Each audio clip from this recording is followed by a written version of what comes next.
AP రాజకీయాలు వేడెక్కిన వేళ ప్రతిపక్ష పార్టీలైన టీడీపీ, జనసేన తమ దూకుడును పెంచాయి. ఈ నేపథ్యంలోనే జయహో బీసీ అంటూ బీసీ డిక్లరేషన్ చేశాయి. టీడీపీ, జనసేన పార్టీలో బీసీల అభివృద్ధి కొరకు కట్టుబడి ఉన్నామని చెప్పాయి. వైసీపీ ప్రభుత్వం 75,000 కోట్ల బీసీ సప్లాన్ నిధులను దారి మళ్లించాయని టీడీపీ, జనసేన పార్టీలో ప్రధానంగా ఆరోపిస్తున్నాయి. బీసీల అభివృద్ధిని వైఎస్ఆర్ పార్టీ విస్మరించిందని మండిపడుతున్నారు. ఇక తాము అధికారంలోకి వచ్చిన తర్వాత బీసీ సప్లాన్ నిధులు 5 సంవత్సరాలకు గాను 150,000 కోట్లు కేటాయిస్తామని హామీ ఇచ్చారు టీడీపీ, జనసేన. మామూలుగానే టీడీపీ పార్టీకి బీసీల బలం ఉంటుంది, ఎక్కువగానే ఉంటుంది అనడంలో సందేహం కూడా లేదు. మరి బీసీలను వైసీపీ ఏ రకంగా తమ వైపు తిప్పుకుంటుంది? అసలు బీసీలు వైసీపీకి దగ్గర అవుతారా? టీడీపీ, జనసేన వైపే ఉంటారా? దీని గురించే ఈరోజు చర్చ కొనసాగిద్దాం. చర్చలో పాల్గొనేందుకు మనతో సిద్ధంగా ఉన్నారు నాగ మానస గారు, జనసేన వీర మహిళ, జూమ్ కాల్లో అందుబాటులోకి వస్తారు. అదేవిధంగా జయచంద్రారెడ్డి గారు టీడీపీ నుంచి మనకి జూమ్ కాల్లో అందుబాటులోకి వస్తారు. ప్రకాష్ గారు వైసీపీ నేత మనతో అందుబాటులో ఉన్నారు జూమ్ కాల్లో. ముందు వైసీపీ నేత ప్రకాష్ గారితో మాట్లాడదాం. ప్రకాష్ గారు, గుడ్ ఆఫ్టర్నూన్ అండి. నమస్కారం అండి. డిక్లరేషన్ చేశాయి ప్రతిపక్ష పార్టీలైన జనసేన మరియు టీడీపీ మరియు జనసేన. మరి ఈ దీనిలో వాళ్ళు ప్రధానంగా ఆరోపణ చేసింది ఏంటంటే 75,000 కోట్ల రూపాయలు వైసీపీ బీసీ సప్లాన్ నిధులను దారి మళ్లించాయన్నారు. మరి ఎలా చూడాలంటారు? ఎట్లా మళ్ళిస్తారు? ఎందుకు అనుకున్నారంట? సాక్షి ఆధారాలు ఏమైనా ఉన్నాయా?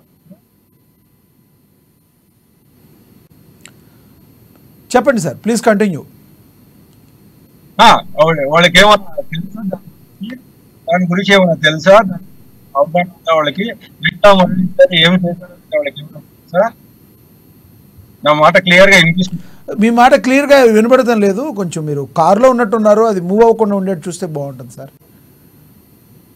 లేదు, మూవ్ అయితే లేదు, ఏం లేదు. Okay okay, please continue, please continue. అంటే వాళ్ళు ఏమైనా వాళ్ళకి ఏమైనా తెలుసా దాని గురించి ఏమన్నా వాళ్ళకి?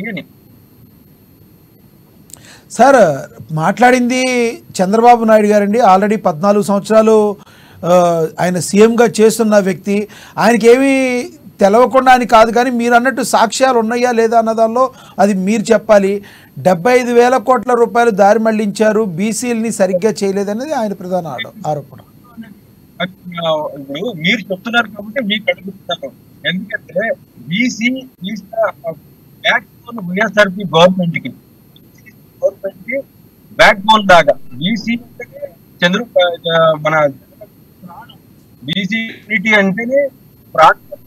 అలాంటి వీటిలో ₹1 ఇస్తుందని ధరించే యువతరం మళ్ళీ చెప్తారు. దానికని ఎప్పుడు జగన్మోహన్ రెడ్డి గారు అలాంటి పనులు ఎవరైనా సరే ఏమైనా అవుతున్న పరిస్థితులను బీసీకి న్యాయం ఇప్పుడు ముందుకు ఎప్పుడు చంద్రబాబు నాయుడు గారు మాట ఆయన అపోజిషన్ పార్టీగా ఉండడం చెల్లడం వైఎస్ఆర్పీ గవర్నమెంట్ మామూలే. దాన్ని పట్టించుకోవడం